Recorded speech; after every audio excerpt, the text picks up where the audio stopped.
காவிரி பூம்பட்டினத்தில் அவதரித்த பட்டினத்தாரின் அருள் வரலாற்றில் பிரிக்க முடியாத இடத்தை பெற்றது நம்ம திருவிடைமருதூரும் மகாலிங்க சுவாமியின் அருளும்.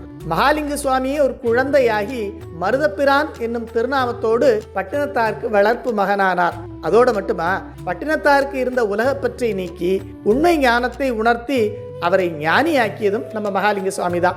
எல்லாத்துக்கும் மேல பட்டினத்தார் நம்ம திருவிடைமருதூர் மகாலிங்க சுவாமி கோயிலின் கிழக்கு ராஜகோபுரத்தின் நுழைவாயிலின் அருகே நெடுநாட்கள் தங்கி இருந்து வழிபட்டாங்க. இதை வருந்தேன், இறந்தும் பிறந்தும் மயக்கும் புலன் வழி போய் பொருந்தேன், நரகிற் புகுகின்றிலேன் புகழ் மாமருகிற் பெருந்தேன் முகந்து கொண்டு உண்டு பிரிதொன்றில் ஆசையின்றி இருந்தேன், இனி சென்று இரவேன் ஒருவரை யாதொன்றுமேன்னு 11ஆம் திருமுறை திருவிடைமருதூர் மும்மணி கோவில பட்டினத்தார் அருள் செய்கிறார். திருவிடைமருதூர் ஸ்ரீ மகாலிங்க சுவாமி திருக்கோயிலின் கிழக்கு ராஜகோபுர நுழைவாயிலில் எழுந்தருளி இருக்கும் ஸ்ரீ பட்டினத்து சுவாமிகளுக்கு வருகிற ஜூலை மாதம் 29ஆம் தேதி புதன்கிழமை திருக்கைலாய பரம்பரை மெய்கண்ட சந்தானம் திருவாவடுதுறை ஆதீனம் ஸ்ரீலஸ்ரீ 24வது குருமகா சன்னிதானம் அவர்களின் அருளாணையின் வண்ணம் ஆடி உத்தராடத்தன்று பட்டினத்தார் குருபூசை விழா காலை 10 மணிக்கு மேல் சிறப்பு அபிஷேக ஆராதனைகளுடன் நடைபெற இருக்கு.